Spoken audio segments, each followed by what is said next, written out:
welcome to Tech Ambassadors. This is a quick guide to personal technology and how it can be used to support people with cognitive disabilities.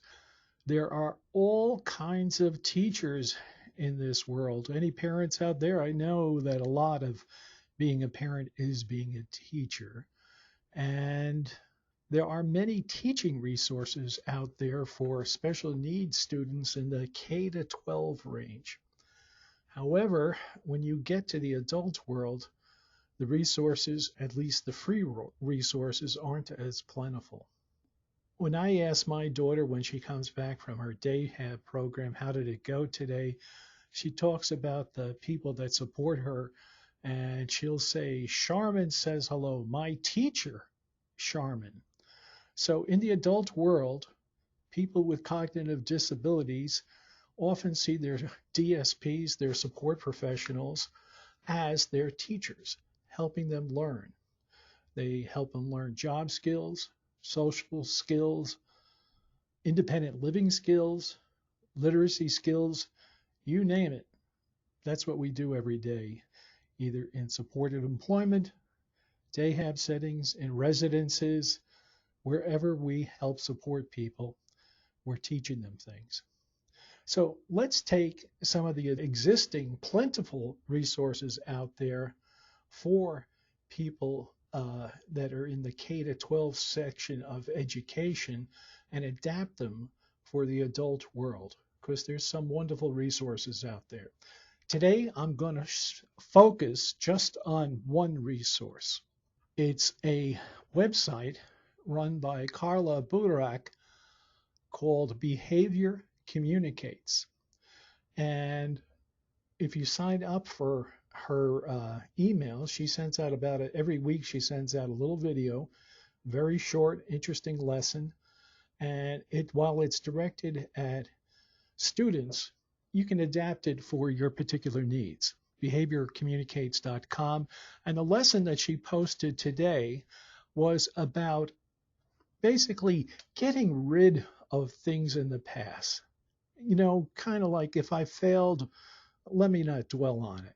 She uses the medium of a whiteboard, and you write on the whiteboard your past failures, your past problems. You total them all, and after a while, you take the dry erase marker and you just erase it. You're finished with it. It doesn't have to haunt you going forward. So they don't have to be shrouded by a sense of past failures. They're able to move on and realize that any mistakes they made in the past were a learning opportunity, a way to improve in the future. But you don't want somebody to be paralyzed by saying, oh, you know, I had a problem in the past, I screwed up on this or that. Now, let's just move on. Use the whiteboard as a metaphor, and a very powerful metaphor it is. When I was working in the field of self-advocacy, there were many times that I used that same principle of taking the past and throwing it away. So I'll show you it in the next slide, but just say if you had a problem at work, say if you interviewed for a job and you didn't do really successfully at the job, and you know, if you had said something different, maybe you would have gotten a job. Or maybe you had a problem with a coworker and you almost lost your job. You've tried to learn how to make breakfast for yourself so many times and it keeps coming out terrible. It's almost the end of the month. You know that the rent is going to be due soon and you don't have any money. Okay, these are all problems, and I don't think you have to have disabilities to be affected by these. You can basically look back and say, well, next month should be a better month because I've learned from my mistakes this month. Write them all down, then erase them, and then start fresh. It makes you feel really good. It's almost like cleaning your office. In fact, that reminds me, I have to clean my office at home. It's a disaster. But isn't that great when you can get all the papers off your desk and just say, hey, that's gone. That's that project that I thought I would never do in the past, and it's in the garbage. And I'm starting with a clean slate. So back to my self-advocacy work. We used to do an exercise that was a killer exercise. If you look at this picture of a shredder and a little pile of shredded paper. Just do this. Say you have a room of 10 people. All of them in 2 seconds can tell you all the terrible things that have been they've experienced as far as being called names, from the R word to so many different things by friends, families, the world out there, and it takes a toll on them. We used to get them all together.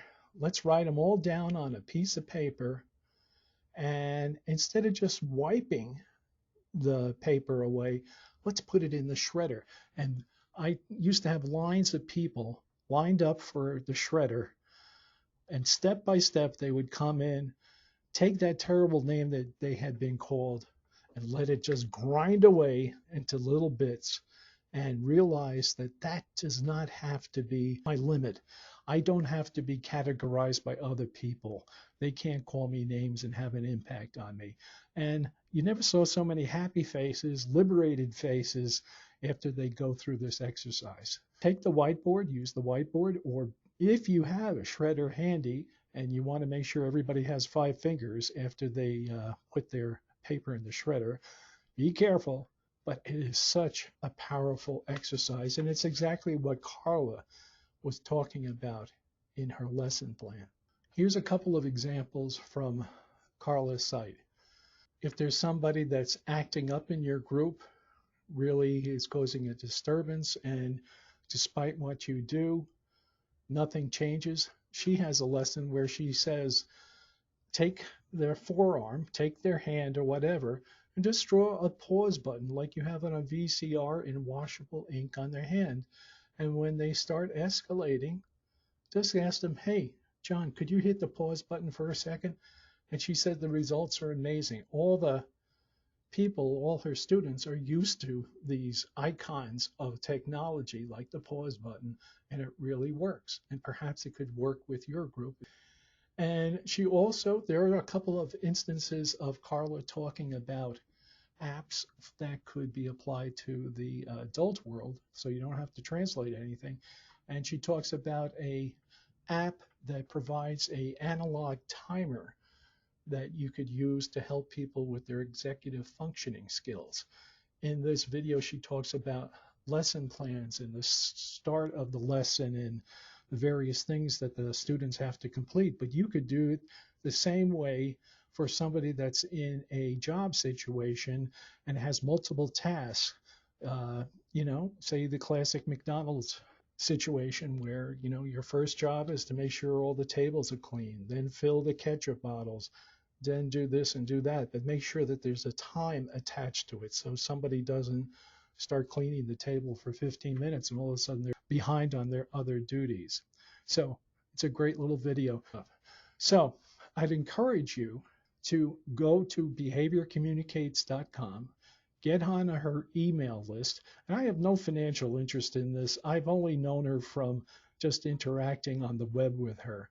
But she really does some great stuff. And she has almost 6,600 subscribers. So check out her video. Go to Carla Butorac's YouTube page, and you can see some wonderful things there. And when she's talking and you hear her use the phrase, your student, you just think about the message of the lesson. And is there a way I can convert this into some techniques for my work with adults? Okay, I bet that you'll find lots of ways that you can use this during the course of your day in wherever you're serving, in residences, in supported employment, day programs, wherever. There's a way that we can be teachers, each one of us. We don't necessarily need that teaching degree to be a teacher. Ask any parent, any friend. We learn from each other. So here's a resource out there. It's completely free. Go to her site, and God bless Carla Butorac for doing what she does. So.